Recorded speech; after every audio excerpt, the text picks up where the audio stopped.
हमारे फ्यूचर से बहुत आगे की है। इंसान ने बहुत तरक्की कर ली है और वो इस यूनिवर्स के अलग अलग प्लेनेट पर जाकर बस गए हैं और इन प्लेनेट्स पर अलग अलग राज घराने हैं जो कि किसी एम्परर की तरह इन प्लेनेट्स पर रूल करते हैं। और इनमें सबसे बड़ा जिसका नाम है कोरिनो एम्पायर, और इसके एम्परर के पास एक आर्मी है जिसका मुकाबला कोई भी नहीं कर सकता। स्पाइस को बहुत अच्छा मानते हैं और इसके नशे की वजह से इन लोगों की आंखें ब्लू हो गई हैं। लड़की बताती है जिसका नाम चैनी है, वो बताती है कि किस तरह आउटसाइडर इनकी जमीन से स्पाइस को हार्वेस्ट कर रही हैं और इन आउटसाइडर्स को डायरेक्शन देता है रॉबिन जो कि इनका लीडर है। लेकिन फिर अचानक एम्परर के ऑर्डर पर वो लोग इनके प्लेनेट को छोड़ देते हैं। किसी को भी समझ नहीं आता कि ऐसा डिसीजन क्यों लिया गया। और अब मूवी शिफ्ट होती है कैलेडन नाम के एक प्लेनेट पर और अब हम यहाँ पर मिलते हैं एक लड़के पोल और उसकी माँ जेसिका से जो कि एक विच है और इसके पास बहुत सारी पावर्स हैं जिनका वो इस्तेमाल करना पोल को सिखा रही है। और अब पोल अपनी माँ को बताता है कि उसे एक जैसे ड्रीम्स बार बार आ रहे हैं जिसमें वो एक नीली आंखों वाली लड़की को देखता है जो कि हकीकत में चैनी है। और एक दिन दूसरे प्लेनेट का किंग इनके प्लेनेट पर आता है और अब वो वहाँ के किंग को बताता है जो कि कोई और नहीं पोल के फादर हैं कि कैसे उसे एम्परर के ऑर्डर पर अराकिस से स्पाइस को माइन करना है।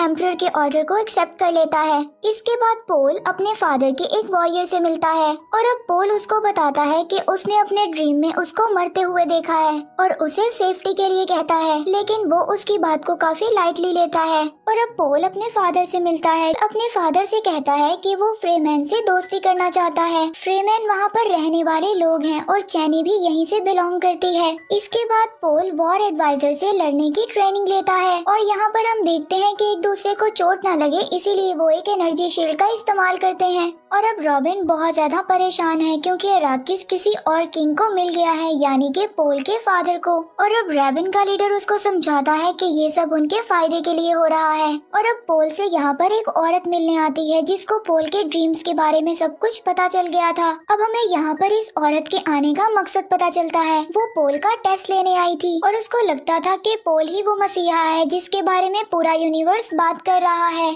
जाते वक्त वो औरत उसकी माँ को बताती है कि अगर ये बात सच है तो पोल के ऊपर बहुत ज्यादा मुसीबतों का पहाड़ टूटने वाला है। और अब वहाँ पर खड़ा पोल ये सब बातें सुन लेता है और पोल की मोम उसको बताती है कि कैसे ये मसीहा बुरे लोगों को खत्म कर कर यूनिवर्स को अच्छा कर सकता है। और अब वो लोग अराकिस जाने की तैयारी करते हैं और जल्द ही ये लोग अराकिस आ जाते हैं। और पोल ये वहाँ पर देखता है कि लाखों लोग उसको मसीहा समझकर वहाँ पर देखने आए हैं। पोल की मोम को लगता है कि ये खबर शायद उसी औरत ने फैलाई है। जल्द ही ये लोग नई सिटी में पहुँच जाते हैं जहाँ पर पोल के फादर स्पाइस की माइनिंग का काम शुरू करने का ऑर्डर देते हैं। यहाँ पर पोल को पता चलता है कि इस रेगिस्तानी प्लेनेट पर सैंड वर्म्स भी रहते हैं जो कि चलने का साउंड सुनकर उनकी तरफ अट्रैक्ट होते हैं। और इससे बचने के लिए फ्रीमैन एक ऐसे पैटर्न पर चलते हैं जहाँ पर डेजर्ट का नेचुरल साउंड निकलता है और यहाँ पर हंटर बग की मदद से पोल को कोई मारने की कोशिश करता है। और अब पता चलता है कि ये दूसरे किंग का आदमी था। उधर पोल के फादर का वॉरियर उनको आकर बताता है कि यहाँ पर उनकी 100 से भी ज्यादा फ्रीमैन रहते हैं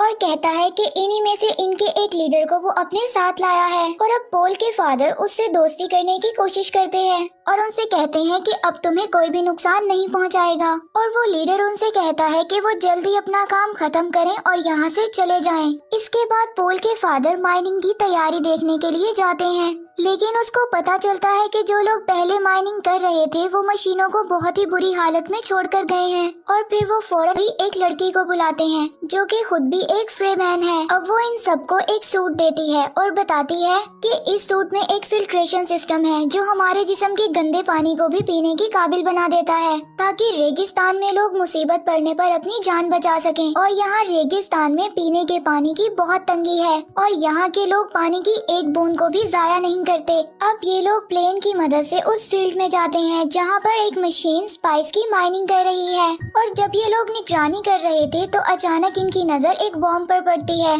जो कि इनकी मशीन की तरफ आ रहा था। और पोल के फादर अचानक ये फैसला लेते हैं और अपने प्लेन को नीचे उतारते हैं ताकि वो मशीन में फंसे लोगों की मदद कर सकें। पोल भी इस काम में आगे बढ़ता है ताकि वो लोगों की मदद कर सके। तभी अचानक से उसको विजन्स आने लगते हैं जिसकी वजह से वो बेहोश होने लगता है। तभी वहाँ से एक आदमी उसको वहाँ से निकाल कर ले जाता है। इसके बाद ये लोग पहली बार उस वॉर्म को देखते हैं कि वो इतना बड़ा था कि देखते ही देखते पूरी माइनिंग मशीन को निगल जाता है। और अब पोल के फादर सबको कहते हैं कि उन्हें जल्दी स्पाइस की माइनिंग को शुरू करना होगा, वरना उनके लिए बहुत ज्यादा प्रॉब्लम्स होंगी। लेकिन वो लड़की उसको कहती है कि इस काम में वो कोई उसकी मदद नहीं कर सकती। इसके बाद एक डॉक्टर पोल का चेकअप करता है और वो उसको बताता है कि शायद स्पाइस में जाने से उसको कोई एलर्जी हो गई है। और पोल फिर अपनी माँ को बताता है कि उसने फिर से उस नीली आंखों वाली लड़की को देखा जो कि उसे मारने की कोशिश कर रही थी, और उसे वहाँ पर एक नाइफ भी दिखा जिसे फ्रीमैन अपना एक मजबूत हथियार मानते हैं। और अब अपने ड्रीम्स में वो अपनी माँ के दूसरे बच्चे को भी देखता है जो कि एक लड़की है, और अब उसे लगता है कि शायद वो उसकी बहन है।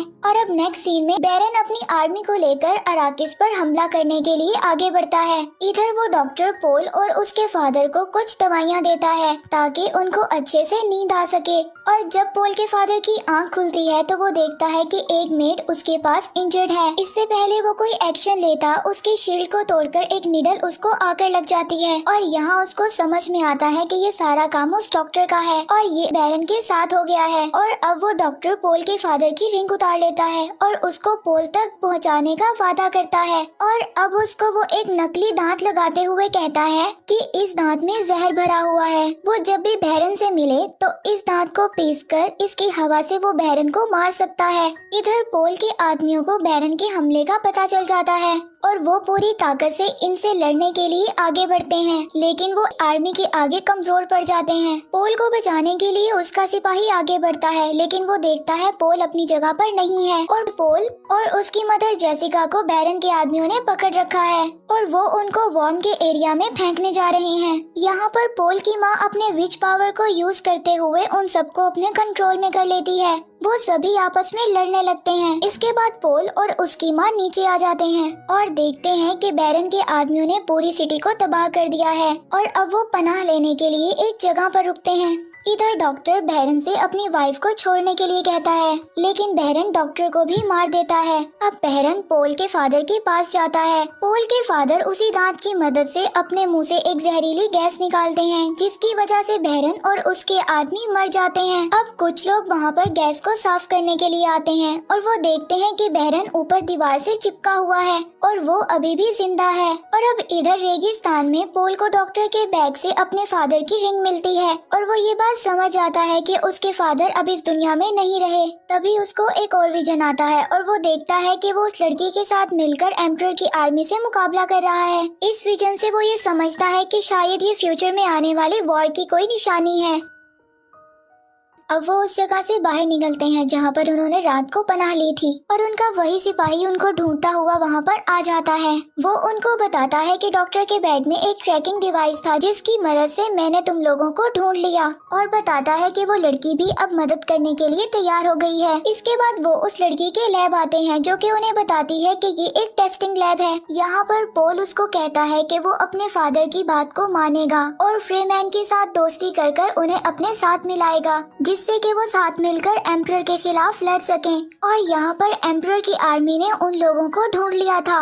वो सिपाही भी मारा गया था और अब पोल को जो ड्रीम्स आते थे उसका एक ड्रीम पूरा हो जाता है। अब पोल और उसकी माँ उस लड़की के साथ मिलकर एक सुरंग की तरफ जाते हैं जहाँ पर वो लड़की बैरन के आदमियों का मुकाबला करने के लिए चली जाती है और अब वो एक डिवाइस को जमीन में लगाती है जिसे वो वॉर्म्स को अट्रैक्ट कर सके, और तभी बैरन के आदमी वहाँ पर आ जाते हैं। इससे पहले वो कुछ कर पाते वॉर्म्स वहाँ पर आ जाता है और वो उस लड़की के साथ साथ उनको भी निगल जाता है कि माँ हेलीकॉप्टर की मदद से आगे बढ़ रहे होते हैं। तभी कुछ लोग उनका पीछा करते हैं। वो उनसे बचने के लिए एक सैंडस्टॉर्म में दाखिल हो जाते हैं जिससे उनका हेलीकॉप्टर क्रैश हो जाता है। और अब नेक्स्ट सीन में हम बैरन को देखते हैं। रेवन उसको बताता है कि पोल और उसकी माँ सैंडस्टॉर्म में मारे गए। बैरन अब सभी फ्रीमैन को भी मारने का ऑर्डर देता है और अब आगे पोल और उसकी माँ हेलीकॉप्टर से मिले स्टील सूट को पहन लेते हैं और अपनी उसी सिपाही के कंपास की मदद से कबीले को ढूंढ लेते हैं। और तभी वो तेजी से उनकी तरफ आगे बढ़ने लगता है। इससे पहले वो उनको निगलता वो अचानक रुक जाता है क्योंकि उसे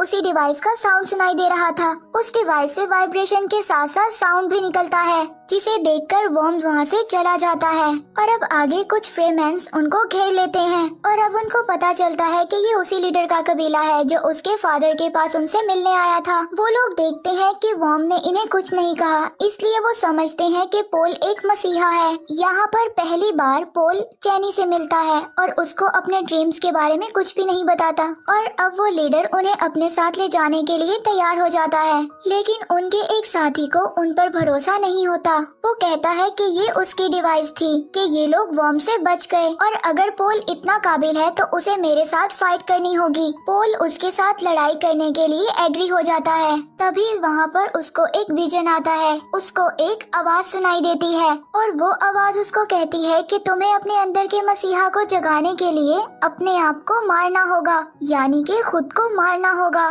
तभी चैनी उसके पास आती है और उसको वही नाइफ देती है, वैसे ही जैसा उसने अपने ड्रीम में देखा था। चैनी उसको कहती है कि वो उसको कोई भी मसीहा नहीं मानती। वो ये नाइफ उसको इसलिए दे रही है कि वो एक वॉरियर की मौत मर सके। यहाँ पर ये लोग फाइट करने लगते हैं और पोल उसको काबू कर पीछे हटने को कहता है, लेकिन वो लीडर पोल को कहता है कि ये लड़ाई तुम दोनों के किसी एक के मरने पर ही खत्म होगी। वहाँ पर पोल की माँ उसको बताती है कि पोल कोई कातिल नहीं है, उसने आज तक कभी किसी को नहीं मारा। पोल समझ जाता है कि वो आवाज उसे अपने आप को बदलने के लिए कह रही थी। इसके बाद वो उस आदमी को मार देता है और फ्रीमैन के कबीले को अपने इरादे बताता है कि वो किस तरह उन लोगों के साथ मिलकर एम्परर की आर्मी से लड़ना चाहता है। वो लोग उसकी बात से एग्री होकर अपने कबीले की तरफ बढ़ने लगते हैं। अब वो थोड़ा आगे जाकर एक फ्रीमैन को वॉर्म की सवारी करते हुए देखते हैं और चैनी उससे कहती है कि ये सिर्फ स्टार्ट है और यहीं पर स्टोरी एंड हो जाती है।